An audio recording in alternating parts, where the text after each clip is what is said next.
tech specs, Tinto Talks, and of course, a November release date reveal and trailer. It's been quite a week in EU5, so let's break it all down in This Week in Development. Welcome back to This Week in Development with me, Midgeman. And let's of course kick off with the obvious. Europa Universalis 5 is set to release on November 4th. Gosh, that feels good to say. So from here on out, expect more content, more talks, and of course, a kick into proper developer diaries real soon. But this is This Week in Development, so let's jump into what's happened this week. Starting off with some FAQ around the announcement. We are aware that a major discussion surrounding tech specs occurred after the announcement, as we listed our minimum and recommended tech specs, but only did so for Intel systems and not their AMD counterparts. And I'm happy to announce that we've now posted the AMD specs on our Steam page and on screen right now. Furthermore, our release engineer has hosted a forum thread breaking down the hardware requirements and what to expect from game performance at different levels of quality. If you have questions on this topic, please head over there and talk to our expert, as well as other members of the community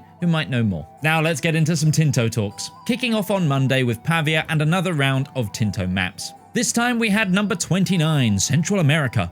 This round of changes added more locations to the Caribbean islands, reworked the goods spread throughout the mainland, and as well as a pass on cultures and tag names. Then on Wednesday, Johan returned again with Tinto Talks 77. Yes, I know we had two 75s, blame Johan, not me. This one covering UI elements and features and how they work. There's quite a lot of quality of life mechanics covered in this talk compared to older generations of EU and other Paradox titles. So go check it out if you like granular info. Then finally on Friday, Pavia returned again with Tinto Flavour 37, covering Castile and Spain, and boy oh boy is this a beefy post. As always with Tinto Flavour, this post covers everything from buildings to events to advances to characters, and as we know, Castile is set to be one of the huge players, as history goes, in the period of EU5, so go check this one out. Outside of the Tinto Talks, you can now expect far more focused EU5 content here on the YouTube channel from us, the community team. Expect more stages set shorts from Clem,